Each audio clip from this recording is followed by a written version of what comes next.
Okay. Got my characters in the position I want them in, and there's a trick that I'm going to use. It's not much of a trick, really, as much as it is just awkward, one might call it an awkward strategy. I'm going to make Warder waste all of his MP before I actually go in and attack him. It's actually a good practicable strategy. What I'm doing is that if I make him waste all of his MP, I can pull Deanna out of there. He doesn't recover MP, so once Warder's MP is gone, Warder is going to be useless as an enemy. He's going to be pretty easy to pick off. And if anything, he won't be a threat. I can just send warriors in there to finish him off. Woldol is the real threat over there in his Scorpion-like form. As you can see, what I'm doing is I'm moving the majority of my party to the south end to attack north, to come up from underneath. That way I can surround Warder and finish him off if need be. But once his MP is gone, I don't even think I'll have to finish him off that way. Once his MP is depleted, I'll just, ignore him, really. I can Luke and, some of my weaker defensive fighters can pick him off, but it's more about surviving his bolt attacks.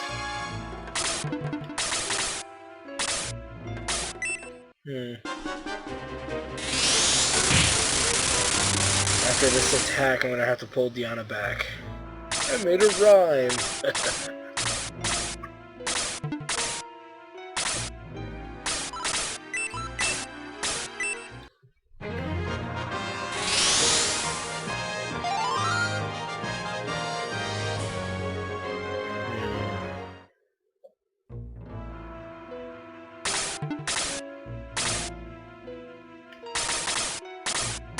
When Deanna's turn comes up, I can pull him out of there. It should be before Warder gets another chance to attack. Alright, guess not. Good thing I healed his ass. He's got enough for one more cast of that high-end spell, so that's a good thing. So let's pull Deanna back.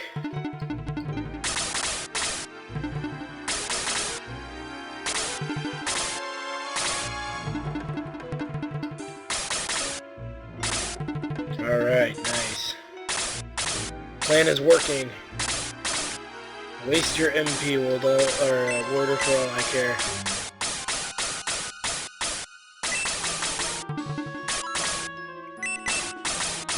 Yeah.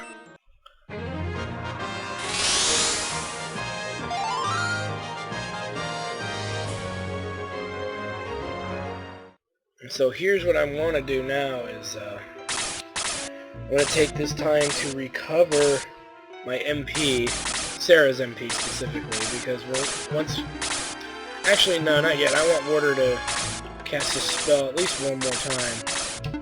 That way I can deplete his MP completely.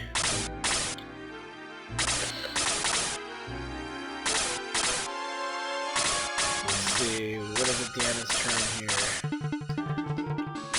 Let's see if we can pull Warder back out here.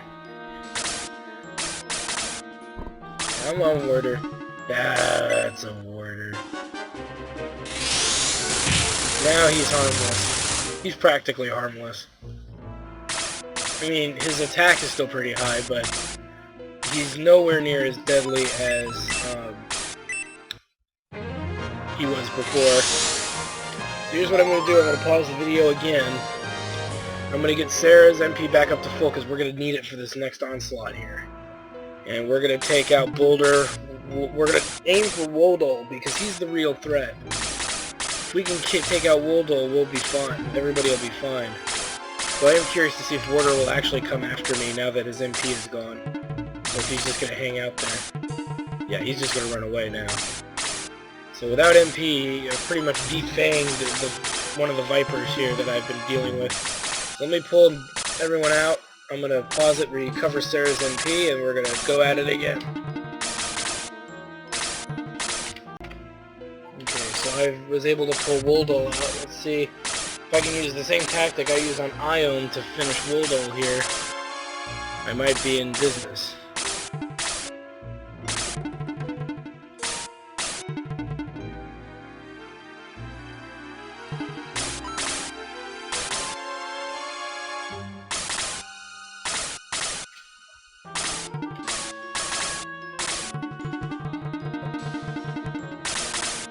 The goal here is to keep Woldol busy, doing nothing but melee, because he can barely hurt Diana, which is great. Which means I can take my time and just whittle him down to nothing, because he keeps using AoE no matter what I do. And if I try to surround him, I'm going to draw a Warder and Boulder towards me. And they're the ones that are really causing most of the problems. Boulder specifically, but Diana could probably outlast him. Now, if Diana's HP gets below 40, he's going to need to be healed, because I want to see if Woldol will use the AoE attack, which he probably will do at some point. He just needs to weaken Diana enough to do it.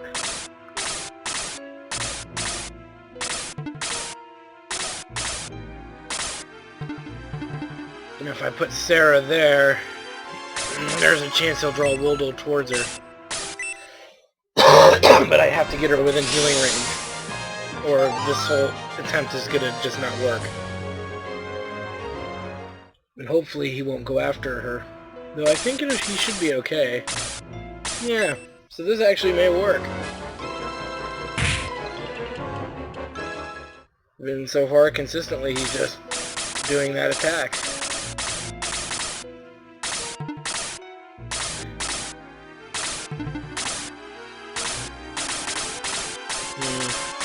It is kind of a drawn-out way to fight this battle, but it is working. And like I said earlier, you can't really level up, so you kind of do need to take them one at a time with one character in this fashion. I'm sure there are other strategies, and I'll probably watch somebody else play through this, and their strategy will be way better than mine, but you can't change characters to my knowledge, and you can't level up other than the enemies that you fight your one time through, so unless you level specific characters, I don't really see this ending in a way that's plausible, other than doing it in a very slow, drawn-out fashion. Like this.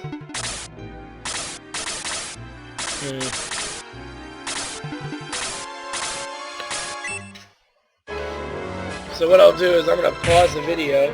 I'm going to get Woldol down and see if I can weaken him down to the point where I can kill him, and then we'll see what happens after that.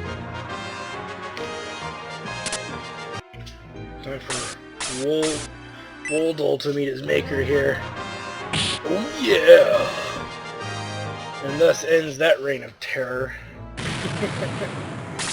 Not bad. So there we go. There's the strategy I used to beat Woldol, is just kind of whittle him down, and as you can see now, I've got another Peckerwood who wants to pick a fight. Fortunately for me, this Peckerwood's is nowhere near as much trouble or as near as threatening as Woldol was. And really all I'm doing is casting Aura of a Wand. I mean, it's a cheap spell. It reaches the distance it needs to. By the time Diana needs to be healed with Aura, she's recovered enough MP to pretty much cast it again, and without losing a lot of MP. So this strategy is seeming to work really well, and unless I get double teamed by Bulldoze, there's no reason for me to even approach Woldol. I mean, I can actually get Warder from a range attack, which is probably a good option, coming from the back side, but other than that, there's no reason to really confront him. Actually, I am going to attack him from behind, because he will do damage to me pretty quick. He does hit harder than the Woldol enemy, surprisingly. See if I can get Shade back there to do some good. Oh, it's been a long week. But yeah, he's definitely doing more damage per attack, averaging out at about 6.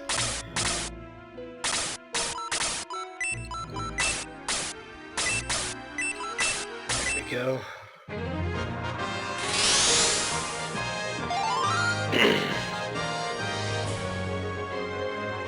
Just nice that I have this option open as far as not having to deal with Bulldor. Let's see if I can get... He's gonna have to wait one more turn. But by then, the Warder should be either dying or pretty much dead. What am I doing? I can get a mage pinned up right behind him too, but oops, I'm not thinking straight. Damn it. Take this, fool.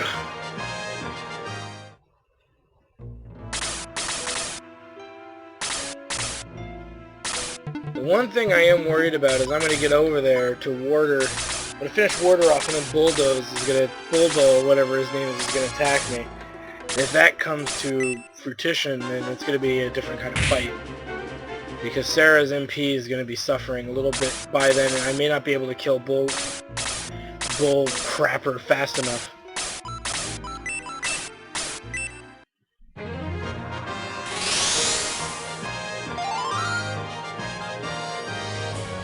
Well, I don't know. I should be okay. I'd be surprised if I couldn't survive it.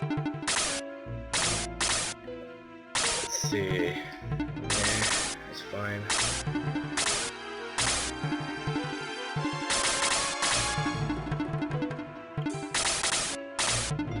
There we go. Just ought to give some help. Sweet.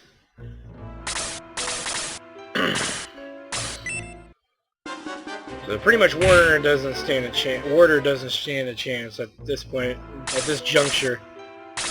I'll just wail away on him, and since Woldol doesn't have any ranged attacks, I can put as many mages in range of a double attack as I want, and they should all be pretty safe.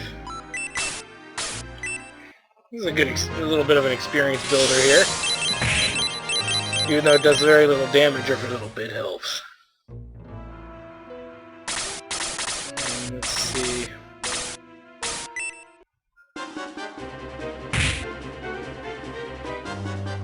Nice. So this is pretty much going to be the strategy for getting rid of Warder. Woldol is just going to be a character who I just have to gang up on. Shouldn't be too hard. Just surround him with 4 warriors and wail away on him and heal as needed. Should be able to kill him pretty quickly.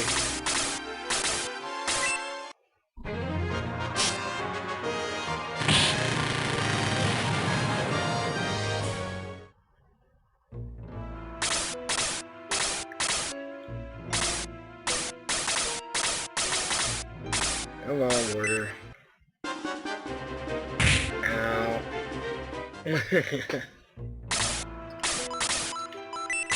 Eat this, you pink-faced prick. Yeah, I'm not getting shit for experience, but whatever. So, on the next episode of Let's Play Shining Force CD Battle at the Museum, we're going to finish off Woldol, and we're going to see we're going to strategize for the oncoming onslaught, so we'll see you there.